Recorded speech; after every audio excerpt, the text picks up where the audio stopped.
Praise the lord. ప్రభు అయిన యేసుక్రీస్తు నామములో మీ అందరికీ మా హోసన్నా మినిస్ట్రీస్ తరపున హృదయపూర్వకమైన వందనాలు తెలియపరుస్తున్నాను. ప్రభు మిమ్మల్ని ఆశీర్వదించి దీవించునుగాక. ప్రియులారా, పరిశుద్ధ గ్రంథంలో ఒక వింతైన మాట మనం చదువుతాము. అదేంటంటే దేవుడు కోపించడం. మనుష్యమాత్రులుగా మనకు కోపం వస్తుంది, ఎదుటి వాళ్ళ మీద కోపపడతాము. కోపపడుడి కానీ పాపము చేయకుడి అనే వాక్యం మనల్ని హెచ్చరిస్తుంది. మనుష్యమాత్రులుగా మనం కోపపడొచ్చేమో, కానీ దేవుడు కోపించడం ఏంటి అనేది మనకు ఒక ప్రశ్నగా నిలుస్తుంది. మన పెద్దవాళ్ళు కూడా చూడండి, కొన్ని సందర్భాల్లో ఎవరైనా ఒక ఉన్నత స్థితిలో ఉన్నత స్థానంలో ఉన్నవాళ్ళు కోప్పడ్డప్పుడు ఏమంటారు? పెద్దోళ్ళయ్యుండి మీరు కోప్పడడం ఏంటండి, మీ స్థితికి తగింది కాదు, అలా కోప్పడకూడదండి అంటుంటారు. మరి అలాంటప్పుడు దేవుడు కోపపడడం అనేది ఆలోచించవలసిన విషయం అండి. ఆయనను గురించి మనం లేఖనాల్లో ఏం చదువుతాము? శాంతమూర్తి అని, దయగలిగిన దేవుడని, కృపచూపు తండ్రి అని, వాత్సల్యము చూపించువాడని, ప్రేమాస్వరూపి అని, ఇవన్నీ లేఖనాల్లో మనం చదువుతూ ఉంటాము. మరి ఆ శాంతమూర్తి అనే ప్రభువు ఎందుకు కోపిస్తున్నాడు? మీరు హబక్కుకు గ్రంథం 3వ అధ్యాయం 2వ వాక్యంలో కూడా ఆఖరి భాగంలో ఈ మాట మీరు చదువుతారండి. కోపించుచునే వాత్సల్యమును జ్ఞాపకమునకు తెచ్చుకొనుము అనే మాట. ఈ వాక్యంలో మనం గమనించవలసింది, కోపపడండి కానీ అంతటితో విడిచిపెట్టకుండా మాపై వాత్సల్యమును చూపించు అని కోరుకుంటున్న మాటలు ఈ వాక్యంలో మనకు కనిపిస్తున్నాయి. అంటే దేవుడు కోపిస్తాడు, వాత్సల్యము కూడా చూపిస్తాడు. అయితే ఈరోజు మనం ధ్యానించవలసింది, అసలు ఎందుకు కోపించవలసి వస్తుంది? ఆయనకు కోపం పుట్టించేవి మనలో ఏమున్నాయి? ద్వితీయోపదేశకాండం 32వ అధ్యాయం 21వ వాక్యంలో చక్కటి మాట మనం చదువుతామండి. వారు దైవము కాని దాని వలన నాకు రోషము పుట్టించిరి, తమ వ్యర్థ ప్రవర్తన వలన నాకు ఆగ్రహము పుట్టించిరి. చూసారండి, దేవుడు ఎందుకు కోపిస్తున్నాడు అని అంటే వారి యొక్క వ్యర్థ ప్రవర్తన వలన అనేది స్పష్టంగా ఈ వాక్యం మనకు చెప్తుంది. మనము వ్యర్థమైన ప్రవర్తన ప్రవర్తిస్తున్నామట. అది దేవునికి ఎంతో కోపాన్ని పుట్టిస్తుంది. లేఖనాల్లో యెషయా గ్రంథం 29వ అధ్యాయం 13వ వాక్యంలో మనం ఇలా చదువుతామండి. ప్రభు ఇలాగున సెలవిచ్చుచున్నాడు, ఈ ప్రజలు నోటి మాటతో నా యొద్దకు వచ్చుచున్నారు, పెదవులతో నన్ను ఘనపరచుచున్నారు, గాని తమ హృదయమును నాకు దూరముగా చేసుకొని ఉన్నారు. పురిలారా, వ్యర్థమైన ప్రవర్తన అంటే ఎలా ఉంటుందో ఈ వాక్యం మనకు స్పష్టతనిస్తుందండి. పెదవులతో ఆయనను ఆరాధించడం, పెదవులతో ఆయనను ఘనపరచడం, భక్తులమైనట్లుగా కనబడడం, కానీ హృదయం దేవునికి దూరముగా ఉంటుందట. ఎందుకు వ్యర్థంగా మీరు ఇలా ప్రవర్తించడం? అది దేవునికి ఎంత కోపం పుట్టిస్తుందో. అందుకే వాక్యంలో మనం చదువుతాము, ఉంటే చల్లగానైనా ఉండు లేదా వెచ్చగానైనా ఉండు, అటు ఇటు కాకుండా నిలువెచ్చని స్థితిలో ఉండడం ఎంత కోపాన్ని పుట్టించే విషయం అంటే దేవునికి, నా నోట నుండి మిమ్మల్ని ఉమ్మివేస్తాను అని రాయబడి ఉందండి. కాస్త భయాన్ని కలిగించే మాట. ఎందుకు ఆయన అంత కోపిస్తున్నాడంటే ఆ వ్యర్థమైన ప్రవర్తనను బట్టి. ఆచారంగా ఆరాధించడం, ప్రతిఫల అపేక్ష కలిగి ప్రార్థించడం, ప్రార్థించాలి, ఆరాధించాలి, ఘనపరచాలి గనుక ఏదో నామక వాస్తిగా ఆరాధన చేసి ఘనపరచుచున్నానని పేరు పెట్టుకోవడం దేవునికి ఇష్టం లేని విషయాలండి. పెదవులతో ఆరాధించడం ఏంటి? హృదయపు తలుపులు మూసుకొని ఉండడం ఏంటి? హృదయంలో పాపాన్ని, లోకాన్ని, శాపాన్ని నింపుకొని పెదవులతో ఆయనను ఘనపరిచి మహిమపరచడం ఏంటి? అందుచేత ఈ వ్యర్థ ప్రవర్తన ఆయనకు కోపం పుట్టిస్తుందటండి. నా ప్రియమైన సహోదరులారా, మనం ప్రతి దినము వాక్యం అనే వెలుగులో మన జీవితాన్ని సరిచూసుకోవాలి. అబద్ధమాడని అద్దము ఎదుట మనం నిలబడాలి. మనలను మనం విమర్శించుకుని ఎడల తీర్పులోనికి రాకపోదుముగాక అని పరిశుద్ధ పౌలు చెప్తాడు. కనుక దేవుడు ఎందుకు మన ఎడల కోపించే అవకాశం ఉంది అనంటే ఈ వ్యర్థ ప్రవర్తనని మనం ఇట్టే గుర్తుపట్టగలగాలి. ఆత్మతో సత్యముతో ఆరాధించాలి ఆయన్ని, పూర్ణ హృదయంతో సేవించాలి ఆయన్ని, నిండు మనసుతో సేవించాలి ప్రభువుని. ఆనాడే ఆయన కృపకు మనం పాత్రులం అవుతాము, వాత్సల్యమును పొందుకోగలుగుతామండి. కనుక మొదటిది, మన వ్యర్థ ప్రవర్తన ఆయనకు కోపం పుట్టించే విషయము అనేది మనం ఈ వాక్యం ప్రకారం తెలుసుకుంటున్నాం.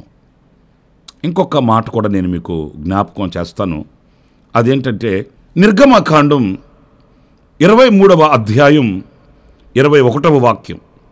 ఆయన సన్నిధిని జాగ్రత్తగా నుండి ఆయన మాట వినవలెను, ఆయన కోపము రేపవద్దు. ప్రియులారా చూడండి, ఇక్కడ ఆయన సన్నిధిని జాగ్రత్తగా ఉండి ఆయన మాట వినవలెను. ఈ విషయంలో ఆయనకి కోపం రేపవద్దు. అంటే ఎందుకు కోపిస్తాడు ఆయన అంటే, ఆయన సన్నిధిలో ఉండవలసిన జాగ్రత్తని మనం పాటించకపోతే. పరిశుద్ధ గ్రంథంలో చాలాసార్లు జాగ్రత్త జాగ్రత్త జాగ్రత్త అనే మాటలు మనం చదువుతాము. ఆయన సన్నిధికి వెళ్ళేటప్పుడు నీ ప్రవర్తన విషయమై జాగ్రత్త, శాస్త్రులు పరిసయ్యులు అనే పులిపిండి విషయమై జాగ్రత్త, కుక్కల విషయమై జాగ్రత్త, కొండ మీద నేను నీకు చూపిన మాదిరి ప్రకారం గుడారమును కట్టుటకు జాగ్రత్త. ఇవన్నీ మనకు తెలిసిన వాక్యాలే.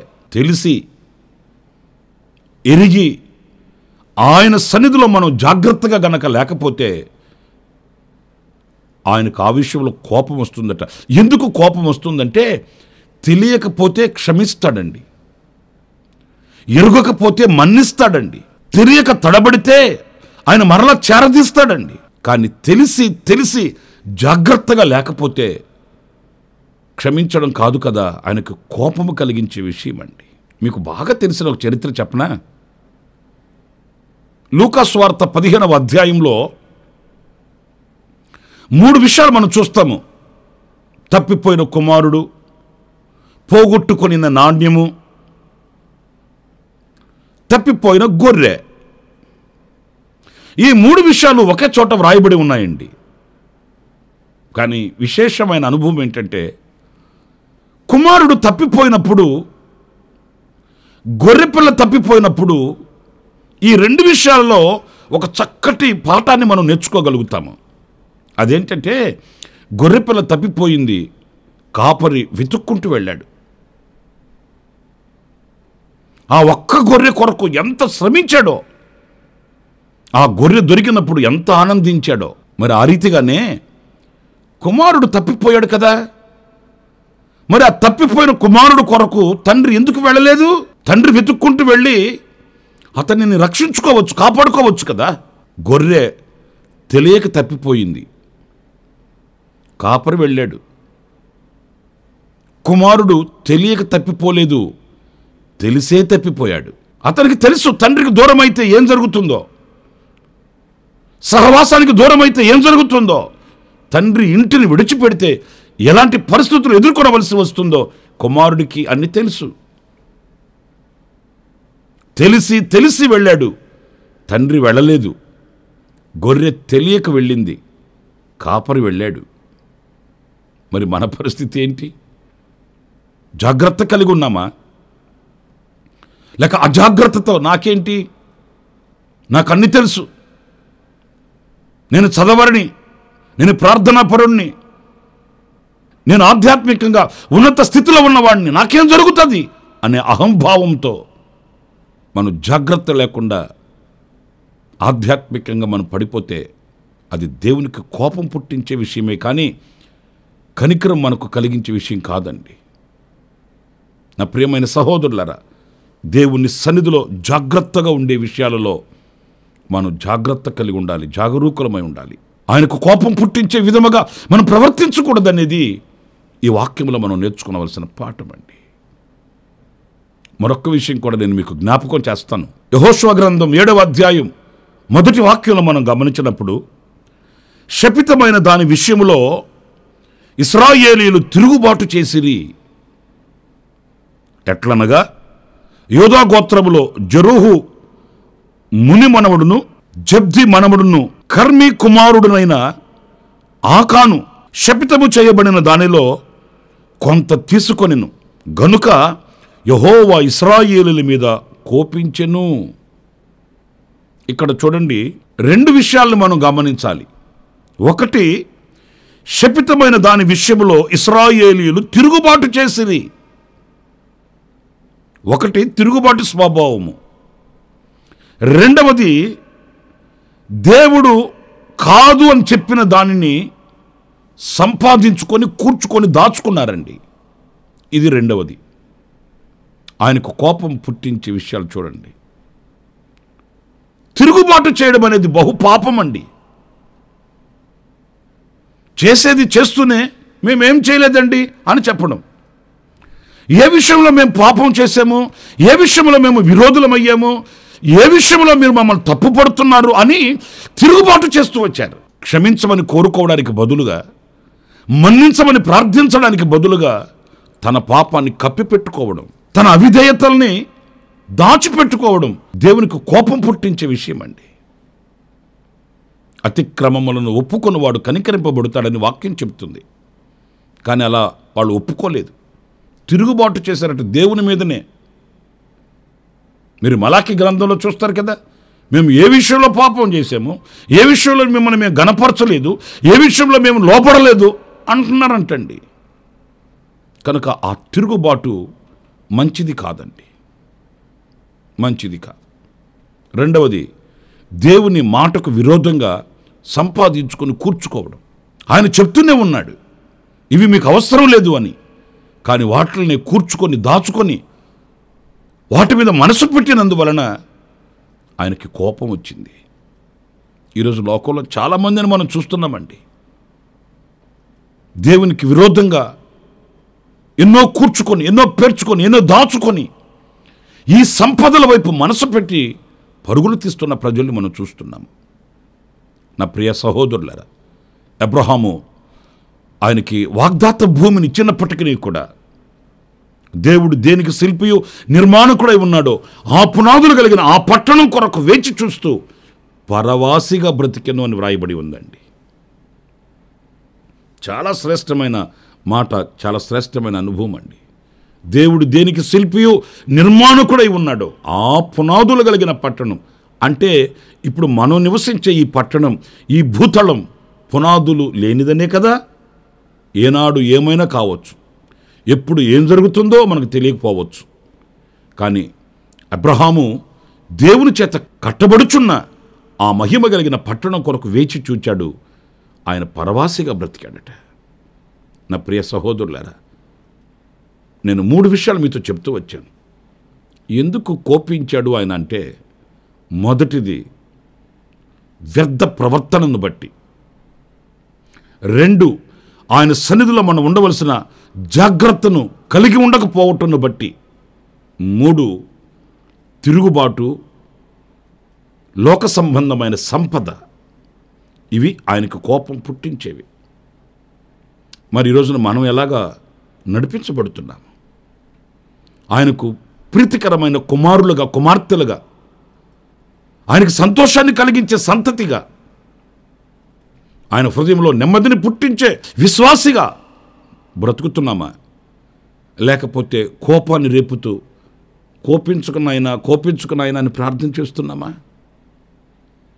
ప్రియా దేవుని బిడ్డలారా, ఒకవేళ అలాంటి స్థితి మనలో ఉంటే ఇదిగో ఈ మాటలు వింటున్న ఈవేళ ప్రభు సన్నిధిలో క్షమభిక్షను వేడి, ద్రోహినని దోషులొగ్గి ప్రభు పాదాలు పట్టుకొని కనికరించమని, క్షమించమని ప్రార్థిస్తే నిశ్చయంగా ఆయన కనికరం చూపిస్తాడు.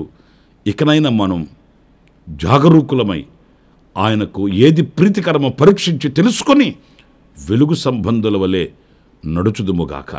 దేవుడు అలాంటి కృప మనందరికీ అనుగ్రహించుడుగాక. తలలు వంచండి, ప్రార్థన చేసుకుందాం. కృపా సత్య సంపూర్ణుడ, జీవాధిపతి అని ప్రభువా మీకు వందనాలు. ఏ విషయంలో మీరు కోపిస్తారో, మీకు కోపం కలుగుతుందో లేఖనాలలో నుంచి మేము ఒక 3 విషయాలు మేము ధ్యానిస్తూ వచ్చాము. ఈ విషయాలలో మేము జాగరూకులమై ఉండడానికి సహాయం చేయండి నాయనా. మీకు సంతోషాన్ని కలిగించి పిల్లలుగా మేము ఉండడానికి కృప చూపించండి.